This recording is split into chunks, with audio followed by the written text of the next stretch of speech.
गण गणपति नमो नमः। विधि विनायक नमो नमः।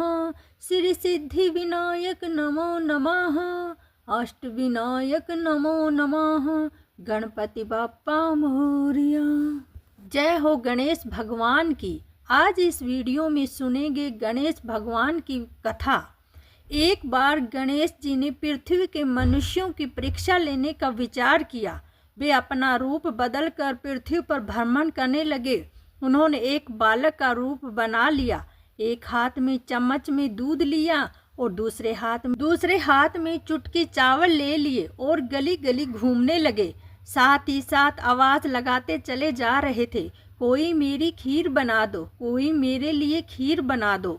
कोई भी उन पर ध्यान नहीं दे रहा था, बल्कि लोग उन पर हंस रहे थे। वे लगातार एक गांव के बाद दूसरे गांव इसी तरह चक्कर लगाते हुए पुकारते रहे, पर कोई खीर बनाने के लिए तैयार नहीं था। सुबह से शाम हो गई, गणेश जी लगातार घूमते रहे। एक बुढ़िया माई थी, शाम के वक्त अपनी झोंपड़ी के बाहर बैठी हुई थी। तभी गणेश जी वहां से पुकारती हुई निकले कि कोई मेरी खीर बना दो, कोई मेरी खीर बना दो। बुढ़िया माई बहुत कोमल हृदय वाली स्त्री थी।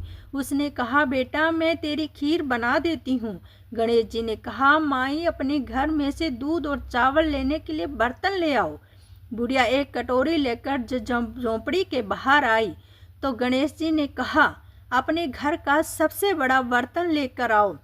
बुढ़िया को थोड़ी जुझलाहट हुई, पर उसने कहा, चलो बच्चे का मन रख लेती हूँ। और अंदर जाकर वह अपने घर में सबसे बड़ा पतीला लेकर बाहर आई। गणेश जी ने चम्मच में से दूध पतीले में उड़ेलना शुरू किया। तब बुढ़िया के आश्चर्य की सीमा ना रही। तब उसने देखा, दूध से तो पूरा पतीला भर गया। एक के बाद एक वह बर्तन झोंपड़ी से बाहर लाती गई और भगवान गणेश जी दूध भरते चले गए। इस तरह से दूध के सारे बर्तन लबालब भर गए। गणेश भगवान ने बुढ़िया से कहा, मैं स्नान करके आता हूँ, तब तक तू खीर बना लो, मैं अब वापस आकर खाऊंगा। बुढ़िया ने पूछा, मैं इतनी सारी खीर का करूंगी क्या? इस पर गणपति जी बोले, सारे गांव को दावत दे दो।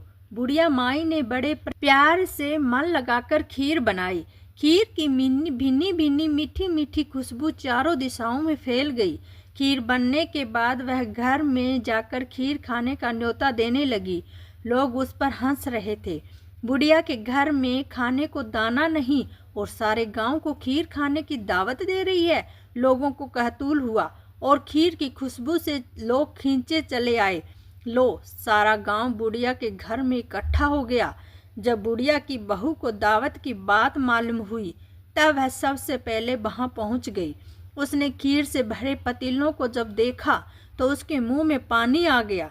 उसे बड़ी जोर से भूख लगी हुई थी। उसने एक कटोरी खीर निकाली और दरवाजे के पीछे बैठकर खाने की तैयारी करने लगी।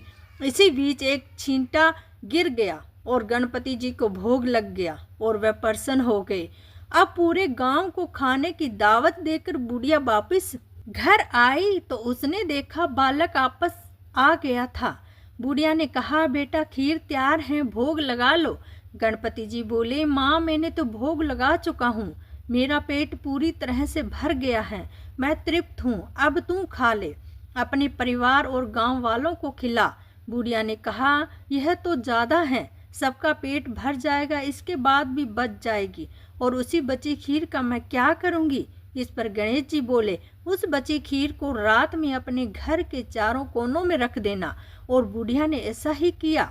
जब सारा गांव जी भर कर खा चुका, तब उसने ढेर सारी खीर बच गई। उसने उनके पात्रों को अपने घर के चारों तरफ रख दिए। सुबह उठकर उसने देखा, पतीलों से खीर के स्थान हीरे जवाहरात और मोती भर गए। पर वह बहुत खुश हुई। उसकी सारी दरिद्रता दूर हो गई। वो आराम से रहने लगी। उसने गणपति जी का एक भव्य मंदिर बनाया और साथ में एक बड़ा सा तालाब भी खुदवाया। इस तरह उसका नाम दूर दूर तक प्रसिद्ध हो गया। उस जगह वार्षिक मेले लगने लगे।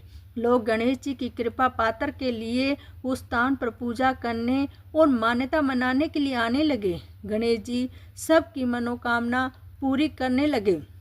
कहानी के अंत में वही जो मैंने आज ये शुभकामना दे रही हूँ।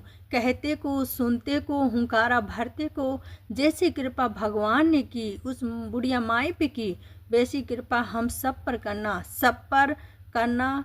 जय हो गणपति महाराज की, जय हो भोलेनाथ की, जय हो माता पार्वती की, जय हो चौथ माता की।